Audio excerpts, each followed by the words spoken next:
জীবনে অনেক পাপ করে ফেলেছেন, অনেক ভুল ভ্রান্তি হয়ে গেছে। মনে চায় যে আল্লাহর পথে ফিরে আসি, আল্লাহর পথেই থেকে যাই।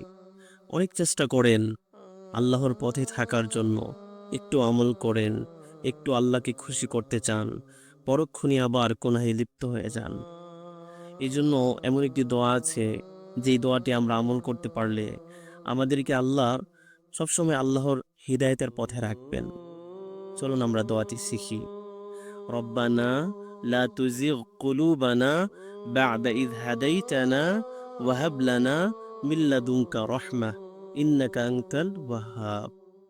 হে আমাদের রব, তুমি আমাদেরকে হিদায়াত দেওয়ার পর আমাদের হৃদয়কে বিপথে যেতে দিও না। তোমার রহমত আমাদের উপর দান করো, নিশ্চয়ই তুমি দানশীল। আল্লাহ আমাদেরকে এই আমলের উসিলায়, এই দোয়ার উসিলায় অবশ্যই আল্লাহ আমাদেরকে হিদায়াতের পথ দান করবেন। আল্লাহ আমাদেরকে কবুল করুন। আমিন। আসসালামু আলাইকুম রহমতুল্লাহ।